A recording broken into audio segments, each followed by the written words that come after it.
पौराणिक काल के चर्चित श्राप और उसके पीछे की छुपी कथाएं। हिंदू पौराणिक ग्रंथों में अनेक श्रापों का वर्णन मिलता है। हर श्राप के पीछे कोई न कोई कथाएं जरूर मिलती है। आज हम आपको हिंदू धर्म ग्रंथों में उल्लेखित 24 ऐसे ही प्रसिद्ध श्राप और उनके पीछे की कहानी बताएंगे। 1. युधिष्ठिर का स्त्री जाति को श्राप। महाभारत के शांति पर्व के अनुसार युद्ध समाप्त होने के बाद जब कुंती ने युधिष्ठिर को बताया कि कर्ण तुम्हारा बड़ा भाई था तो पांडवों को बहुत दुख हुआ। तब युधिष्ठिर ने विधि विधान पूर्वक कर्ण का भी अंतिम संस्कार किया। माता कुंती ने जब पांडवों को कर्ण के जन्म का रहस्य बताया तो शोक में आकर युधिष्ठिर ने संपूर्ण स्त्री जाति को श्राप दिया कि आज से कोई भी स्त्री गुप्त बात छिपाकर नहीं रख सकेगी। 2. ऋषि किंदम का राजा पांडु को श्राप। महाभारत के अनुसार एक बार राजा पांडु शिकार खेलने वन में गए। उन्होंने वहां हिरण के जोड़े को मैथुन करते देखा और उन पर बाण चला दिया। वास्तव में वो हिरण व हिरणी ऋषि किंदम व उनकी पत्नी थी। तब ऋषि किंदम ने राजा पांडु को श्राप दिया कि जब भी आप किसी स्त्री से मिलन करेंगे उसी समय आपकी मृत्यु हो जाएगी। इसी श्राप के चलते जब राजा पांडु अपनी पत्नी माद्री के साथ मिलन कर रहे थे उसी समय उनकी मृत्यु हो गई। 3. मांडव्य ऋषि का यमराज को श्राप। महाभारत के अनुसार मांडव्य नाम के एक ऋषि थे। राजा ने भूलवश उन्हें चोरी का दोषी मानकर सूली पर चढ़ाने की सजा दी। सूली पर कुछ दिनों तक चढ़े रहने के बाद भी जब उनके प्राण नहीं निकले तो राजा को अपनी गलती का एहसास हुआ और उन्होंने ऋषि मांडव्य से क्षमा मांगकर उन्हें छोड़ दिया। तब ऋषि यमराज के पास पहुंचे और उनसे पूछा कि मैंने अपने जीवन में ऐसा कौन सा अपराध किया था कि मुझे इस प्रकार झूठे आरोप की सजा मिली। तब यमराज ने बताया कि जब आप 12 वर्ष के थे तब आपने एक फतिंगे की पूंछ में सींग चुभाई थी, उसी के फलस्वरूप आपको ये कष्ट सहना पड़ा। तब ऋषि मांडव्य ने यमराज से कहा कि 12 वर्ष की उम्र में किसी को भी धर्म अधर्म का ज्ञान नहीं होता। तुमने छोटे अपराध का बड़ा दंड दिया है, इसलिए मैं तुम्हें श्राप देता हूं कि तुम्हें शूद्र योनि में एक दासी पुत्र के रूप में जन्म लेना पड़ेगा। ऋषि मांडव्य के इसी श्राप के कारण यमराज ने महात्मा विदुर के रूप में जन्म लिया। 4. नंदी का रावण को श्राप। वाल्मीकि रामायण के अनुसार एक बार रावण भगवान शंकर से मिलने कैलाश गया। वहां उसने नंदी जी को देखकर उनके स्वरूप की हंसी उड़ाई और उन्हें बंदर के समान मुख वाला कहा। तब नंदी जी ने रावण को श्राप दिया कि बंदरों के कारण ही तेरा सर्वनाश होगा।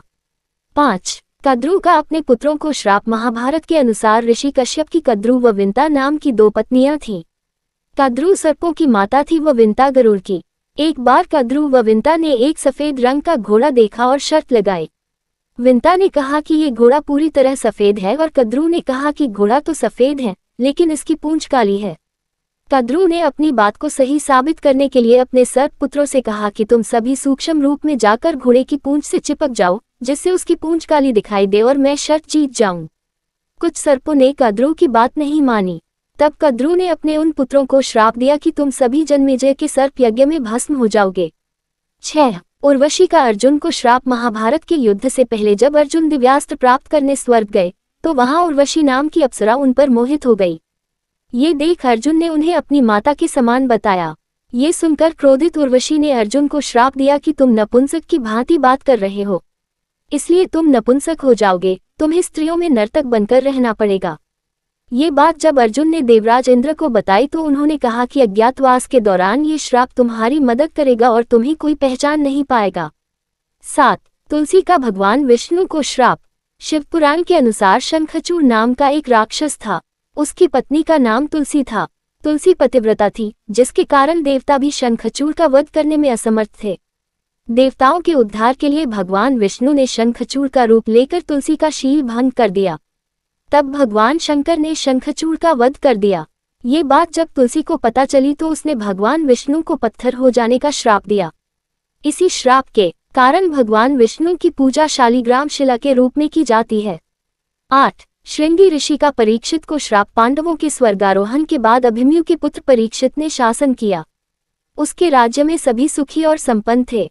एक बार राजा परीक्षित शिकार खेलते खेलते बहुत दूर निकल गए। तब उन्हें वहां शमीक नाम के ऋषि दिखाई दिए जो मौन अवस्था में थे। राजा परीक्षित ने उनसे बात करनी चाहिए लेकिन ध्यान में होने के कारण ऋषि ने कोई जवाब नहीं दिया। ये देखकर परीक्षित बहुत क्रोधित हुए और उन्होंने एक मरा हुआ सांप उठाकर ऋषि के गले में डाल दिया। ये बात जब शमीक ऋषि के पुत्र श्रृंगी को पता चली तो उन्होंने श्राप दिया कि आज से 7 दिन बाद तक्षक नाग राजा परीक्षित को दंस लेगा जिससे उनकी मृत्यु हो जाएगी। 9. राजा अनरण्य का रावण को श्राप। वाल्मीकि रामायण के अनुसार रघुवंश में एक परम प्रतापी राजा हुए थे जिनका नाम अनरण्य था। जब रावण विश्व विजय करने निकला तो राजा अनरण्य से उसका भयंकर युद्ध हुई। उस युद्ध में राजा अनरण्य की मृत्यु हो गई। मरने से पहले उन्होंने रावण को श्राप दिया कि मेरे ही वंश में उत्पन्न एक युवक तेरी मृत्यु का कारण बनेगा। इन्हीं के वंश में आगे जाकर भगवान श्री राम ने जन्म लिया और रावण का वध किया। 10. परशुराम का कर्ण को श्राप। महाभारत के अनुसार परशुराम भगवान विष्णु के ही अंशावतार थे। सूर्यपुत्र कर्ण उन्हीं का शिष्य था। कर्ण ने परशुराम को अपना परिचय एक ब्राह्मण के रूप में दिया था। एक बार जब परशुराम कर्ण की गोद में सिर रखकर सो रहे थे, उसी समय कर्ण को एक भयंकर कीड़े ने काट लिया। गुरु की नींद में विघ्न न आए, ये सोचकर कर्ण दर्द सहते रहे, लेकिन उन्होंने परशुराम को नींद से नहीं उठाया। नींद से उठने पर जब परशुराम ने ये देखा तो वे समझ गए कि कर्ण ब्राह्मण नहीं बल्कि क्षत्रिय है। तब क्रोधित होकर परशुराम ने कर्ण को श्राप दिया कि मेरी सिखाई हुई शस्त्र विद्या की जब तुम्हें सबसे अधिक आवश्यकता होगी, उस समय तुम वह विद्या भूल जाओगे। 11. तपस्विनी का रावण को श्राप। वाल्मीकि रामायण के अनुसार एक बार रावण अपने पुष्पक विमान से कहीं जा रहा था। तभी उसे एक सुंदर स्त्री दिखाई दी जो भगवान विष्णु को पति रूप में पाने के लिए तपस्या कर रही थी। रावण ने उसके बाल पकड़े और अपने साथ चलने को कहा। उस तपस्विनी ने उसी क्षण अपनी देह त्याग दी और रावण को श्राप दिया कि एक स्त्री के कारण ही तेरी मृत्यु होगी। 12. गांधारी का श्री कृष्ण को श्राप। महाभारत के युद्ध के बाद जब भगवान श्री कृष्ण गांधारी को सांत्वना देने पहुंचे तो अपने पुत्रों का विनाश देखकर गांधारी ने श्री कृष्ण को श्राप दिया कि जिस प्रकार पांडव और कौरव आपसी फूट के कारण नष्ट हुए हैं, उसी प्रकार तुम भी अपने बंधु बांधवों का वध करोगे। आज से 36वें वर्ष तुम अपने बंधु बांधवों व पुत्रों का नाश हो जाने पर एक साधारण कारण से अनाथ की तरह मारे जाओगे। गांधारी के श्राप के कारण ही भगवान श्री कृष्ण के परिवार का अंत हुआ। 13. महर्षि वशिष्ठ का वसुओं को श्राप। महाभारत के अनुसार भीष्म पितामह पूर्व जन्म में अष्टवसुओं में से एक थे। एक बार इन अष्टवसुओं ने ऋषि वशिष्ठ की गाय का बलपूर्वक अपहरण कर लिया। जब ऋषि को इस बात का पता चला तो उन्होंने अष्टवसुओं को श्राप दिया कि तुम 8 वसुओं को मृत्यु लोक में मानव रूप में जन्म लेना होगा और 8वें वसु को राज स्त्री आदि सुखों की प्राप्ति नहीं होगी। यही 8वें वसु भीष्म पितामह थे। 14. शूर्पणखा का रावण को श्राप। वाल्मीकि रामायण के अनुसार रावण की बहन शूर्पणखा के पति का नाम विद्युतजिह्व था। वो कालकेय नाम के राजा का सेनापति था। रावण जब विश्वयुद्ध पर निकला तो कालकेय से उसका युद्ध हुआ। उस युद्ध में रावण ने विद्युतजिह्व का वध कर दिया। तब शूर्पणखा ने मन ही मन रावण को श्राप दिया कि मेरे ही कारण तेरा सर्वनाश होगा। 15. ऋषियों का सांब को श्राप। महाभारत के मौसल पर्व के अनुसार एक बार महर्षि विश्वामित्र, तन्व आदि ऋषि द्वारका गए। तब उन ऋषियों का परिहास करने के उद्देश्य से सारन आदि वीर कृष्ण पुत्र सांब को स्त्री वेश में उनके पास ले गए और पूछा कि इस स्त्री के गर्भ से क्या उत्पन्न होगा। क्रोधित होकर ऋषियों ने श्राप दिया कि श्री कृष्ण का ये पुत्र वृष्णि और अंतकवंशी पुरुषों का नाश करने के लिए लोहे का एक भयंकर मूसल उत्पन्न करेगा, जिसके द्वारा समस्त यादव कुल का नाश हो जाएगा। 16. दक्ष का चंद्रमा को श्राप। शिव पुराण के अनुसार प्रजापति दक्ष ने अपनी 27 पुत्रियों का विवाह चंद्रमा से करवाया था। उन सभी पत्नियों में रोहिणी नाम की पत्नी चंद्रमा को सबसे अधिक प्रिय थी। ये बात अन्य पत्नियों को अच्छी नहीं लगती थी। ये बात उन्होंने अपने पिता दक्ष को बताई तो वे बहुत क्रोधित हुए और चंद्रमा को सभी के प्रति समान भाव रखने को कहा, लेकिन चंद्रमा नहीं माने। तब क्रोधित होकर दक्ष ने चंद्रमा को क्षय रोग होने का श्राप दिया। 17. माया का रावण को श्राप। रावण ने अपनी पत्नी की बड़ी बहन माया के साथ भी छल किया था। माया के पति वैजंतपुर के शंभर राजा थे। एक दिन रावण शंभर के यहाँ गया। वहां रावण ने माया को अपनी बातों में फंसा लिया।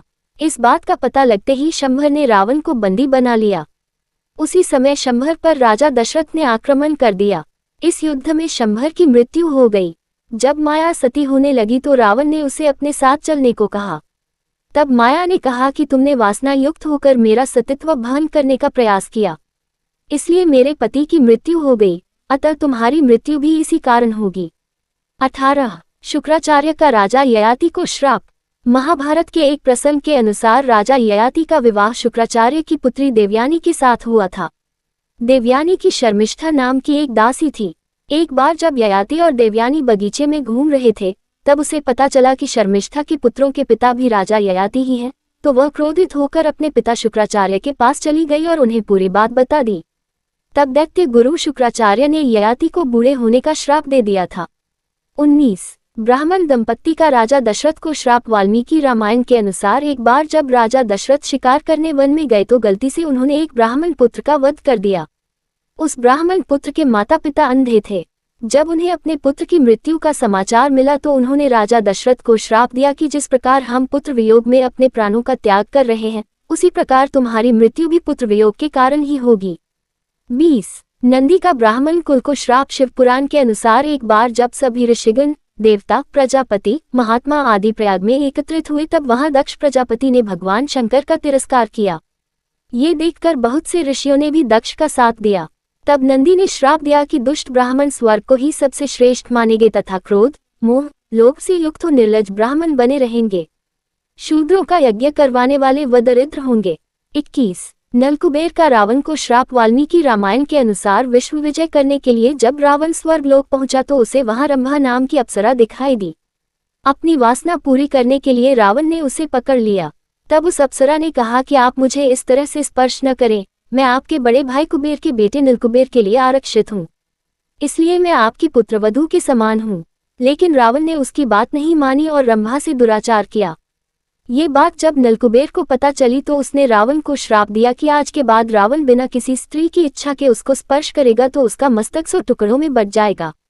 22 श्री कृष्ण का अश्वत्थामा को श्राप। महाभारत युद्ध के अंत समय में जब अश्वत्थामा ने धोखे से पांडव पुत्रों का वध कर दिया तब पांडव भगवान श्री कृष्ण के साथ अश्वत्थामा का पीछा करते हुए महर्षि वेदव्यास के आश्रम तक पहुंच गए।